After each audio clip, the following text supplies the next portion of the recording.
J'ai acheté cette Nintendo Switch pour mon fils sans dépenser d'argent. Donc cette vidéo, je vais te montrer les 4 stratégies que j'ai utilisées pour pouvoir financer la Nintendo Switch pour mon fils sans dépenser d'argent. Alors bien sûr, les 4 stratégies que je vais te montrer, c'est pas seulement réservé à la Nintendo Switch, tu peux les utiliser pour tout ce que tu veux, par exemple pour tes cadeaux de Noël, pour un resto, pour des vacances ou même pour te payer une formation. Donc avant de te montrer la première stratégie, ce serait cool de pouvoir soutenir la chaîne avec un petit pouce bleu et aussi, si ce n'est pas encore déjà fait, de t'abonner. C'est parti pour la première stratégie. La première stratégie que j'ai utilisée, c'est déjà de l'acheter en promotion. Donc comme je savais que mon fils avait envie d'avoir cette Nintendo Switch, ce que j'ai fait pendant plusieurs semaines, j'ai fait de la veille, donc ça veut dire que j'allais pas quotidiennement, mais 2-3 fois par semaine, regarder s'il y avait une Nintendo Switch en promotion. Donc pour ça, je me suis simplement rendu sur Google et là, tu peux taper simplement le nom du produit et là, tu verras qu'il y aura plusieurs, en fait, toutes les sociétés ou les commerces qui proposent justement ce genre de produit ou peu importe, ça peut être pour autre chose aussi, c'est pas que pour la Nintendo Switch.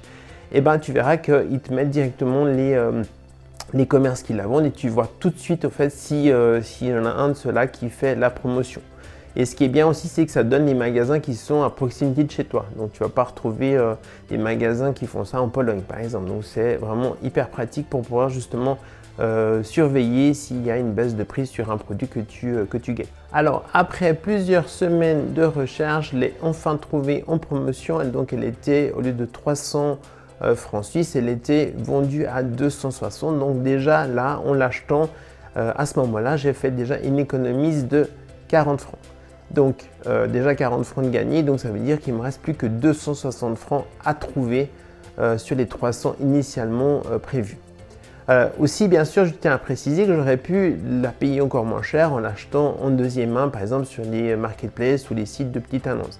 Sauf que là, moi, j'étais un petit peu réticent par rapport à ça. C'est parce que justement, ce genre de choses, c'est souvent les enfants qui les ont. Et puis, quand tu achètes d'occasion, tu ne sais pas si les boutons sont encore bien. Donc, si c'est pour économiser, je ne sais pas, 150 francs sur le prix neuf, donc au lieu de la payer 300, je l'aurais payé 150, mais qu'elle va durer 6 mois parce qu'il y a quelque chose qui est cassé, je pense que ça ne vaut pas la peine. Donc c'est pour ça que je préfère, quand c'est vraiment de l'électronique comme ça, et surtout que c'est un jouet électronique, je préfère vraiment l'acheter neuf. Et puis comme ça, j'ai aussi une garantie du magasin. La deuxième stratégie que j'ai utilisée, c'est de revendre tout simplement des objets que je n'ai plus d'utilité à la maison. Alors l'avantage de revendre des objets qu'on n'a plus d'utilité à la maison, c'est que de 1, ça permet de faire du tri, et deuxièmement, ça fait un petit peu d'argent. Donc pour ça, pour financer la Nintendo Switch, ce que j'ai fait, c'est que j'ai mis en vente 7 objets. Une horloge murale, il y avait un château Playmobil, il y avait un bateau pirate Playmobil, il y avait un Gravitrax, qu'est-ce qu'il y avait encore? Un livre magnétique, il y avait une console éducative et puis un jeu crocodile. Et puis voilà, sur les 7 objets, on en a quand même réussi à en vendre 4. Donc au total, ces objets nous ont rapporté 85 francs, donc à peu près 85 euros. Donc si je refais mes comptes, on était à 260 moins les 85 que je viens de trouver grâce à la revente d'objets, on arrive à 175 francs encore à trouver pour financer la Nintendo Switch. Donc tu vois, on se rapproche assez, déjà on a presque quasiment fait la moitié avec la deuxième stratégie. La troisième stratégie que j'ai utilisée, c'est de réduire nos dépenses loisirs et resto. Donc nous, dans la famille, donc bien sûr, on fait des budgets et puis dans les budgets, on s'attribue chaque mois pour nous faire plaisir, justement une certaine somme pour notamment faire des restos ou notamment aussi des sorties, des loisirs en famille. Alors, ce qu'on a réussi à faire, c'est en se disant, simplement en réduisant sur les loisirs et les restos, on pourrait économiser. Donc, ça veut dire quoi? Concrètement, la stratégie, elle est qu'au lieu d'aller faire une activité payante, on la remplace par une activité gratuite et ainsi le montant économisé, on arrive simplement à les mettre de côté pour financer une Nintendo Switch. Donc, par exemple, durant le mois, qu'est-ce qu'on a réussi à convaincre surtout notre fils, parce que c'est lui qui est un peu plus friand de choses payantes, on va dire. Donc par exemple, il voulait aller au zoo, donc ce qu'on a réussi à dire, ok, au lieu d'aller au zoo, on va aller faire simplement une balade au bord du lac. Et puis justement, l'économie qu'on avait fait justement en n'allant pas au zoo, c'est ce qui correspond à 2 adultes et un enfant, ça correspond à 31 francs. Donc ces 31 francs, au lieu de l'avoir dépensé au zoo, on les a mis de côté pour financer la Nintendo Switch. Aussi, on a évité d'aller une fois jouer au mini-golf et à la place, on était faire une balade à vélo.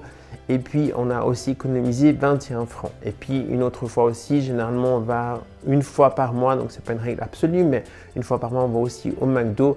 Et puis là, on a aussi réussi à le convaincre de ne pas aller au McDo.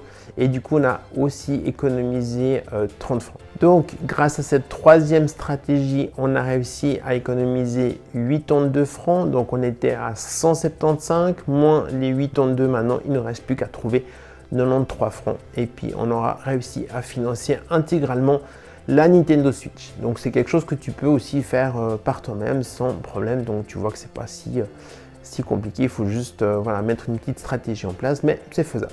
Alors juste avant de continuer, pour t'aider, tu peux télécharger gratuitement ma fiche de budget 0. Ça va permettre justement de poser tes revenus et tes dépenses, notamment tes loisirs, tes restos. Et comme ça, tu auras une bonne vision d'ensemble de tous tes revenus et toutes tes dépenses. Donc le lien se trouve en description, donc tu peux la télécharger gratuitement sans aucun problème. On arrive déjà à la 4e stratégie que j'ai utilisée pour financer la Nintendo Switch de mon fils. Alors, la 4e stratégie consiste à acheter et revendre plus cher des objets, par exemple sur les marketplaces ou les sites de petites annonces. Alors pour que ce soit beaucoup plus clair pour toi, je te montre concrètement 2 objets que j'ai récemment achetés et que j'ai revendus un peu plus cher en seulement quelques semaines. Le premier objet que j'ai acheté, c'est ces Lego géants qui m'ont coûté 100 francs, que j'ai revendu quelques semaines après à 160 francs. Donc 100 francs, je me suis remboursé le prix de l'objet. 10 francs, c'est ce qui m'a coûté en essence et 50 francs, c'est concrètement le bénéfice que j'ai réussi à réaliser en quelques semaines en revendant les Lego que j'avais acheté 100 francs et que j'ai revendu 160. Je pense que j'aurais pu les revendre un petit peu plus cher, mais comme ça me prenait quand même pas mal de place chez moi, j'ai préféré baisser le prix pour qu'elles partent plus vite. Et le deuxième objet que j'ai réussi à acheter et revendre, c'est cette jolie lampe lettre A que j'ai acheté pour 20 francs et que j'ai réussi à revendre pour 70 francs. Donc là, j'ai concrètement réalisé 50 francs net dessus parce que j'ai même pas eu besoin de dépenser d'argent pour l'essence parce que j'étais la chercher dans la ville qui était juste à côté de chez moi et de toute façon, je devais m'y rendre pour des choses personnelles. Donc du coup, j'en ai profité pour aller la récupérer en même temps.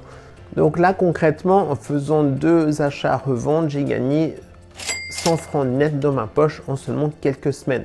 Alors, je fais ça depuis de nombreuses années et puis c'est vrai que souvent, il y a des opportunités à saisir. Pourquoi? Parce que simplement, les gens, des fois, n'ont pas la volonté d'attendre, donc ils préfèrent mettre un prix très très bas pour se débarrasser de certains objets qui n'ont plus envie simplement. Donc, c'est là qu'il faut vraiment saisir les opportunités pour pouvoir gagner un petit peu d'argent en revendant un petit peu plus cher. Mais c'est vrai que les opportunités ne sont pas forcément que dans les sites de petites annonces ou les marketplaces. Il y a aussi les vides-greniers ou les brocantes. Là, il y a aussi pas mal d'occasions intéressantes à faire. J'ai souvent des amis qui me demandent comment je fais pour réussir à vendre des choses parce qu'ils galèrent pas mal. Des fois, soit leurs annonces ne se vendent pas, ou soit simplement ils sont obligés de les brader pour vraiment les faire partir parce qu'ils n'y arrivent pas.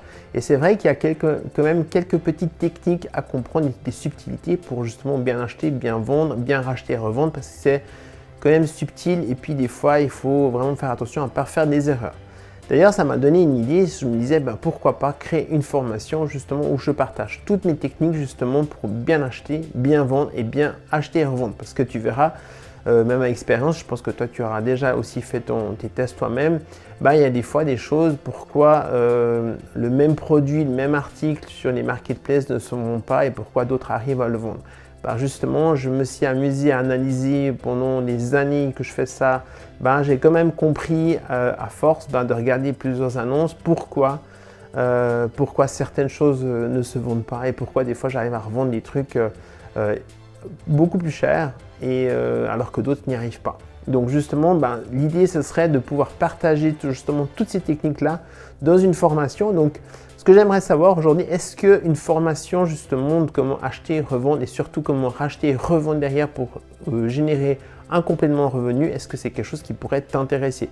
Donc si oui, si ça t'intéresse de dire ah bah oui c'est vrai que moi j'aimerais bien savoir comment faire, connaître plein de techniques pour savoir comment acheter et revendre derrière, bah, mets simplement en commentaire un oui dans les commentaires, comme ça je saurai s'il y a de l'intérêt justement à ce que je crée une formation, et si c'est le cas, bah, je ferai une formation justement pour expliquer toutes mes techniques qui me permettent justement de générer un bon complément de revenu grâce au marketplace, brocante, vide-grenier, etc. Donc je reviens avec ma Nintendo Switch. Donc on avait vu qu'à la fin de la troisième stratégie, il me restait à trouver 93 francs, donc 93 francs. Et puis, donc voilà, donc on a vu justement grâce au rachat-revente que j'ai fait, j'ai réussi à atteindre 100 francs net. Donc du coup, là, on est même dépassé, donc l'objectif est atteint. Donc là, j'ai même 7 francs qui me restent de plus.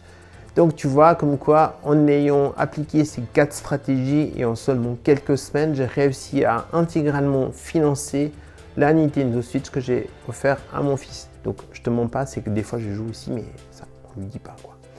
Et voilà, donc du coup, tu vois, comme quoi, tu peux vraiment utiliser ces 4 stratégies-là, justement, pour toutes sortes de choses, comme je disais tout à l'heure. Voilà, j'espère que la vidéo va t'aider, que tu pourras aussi appliquer ces méthodes-là. Et nous on se retrouve très vite, et donc à bientôt. C'était Sam. Ciao.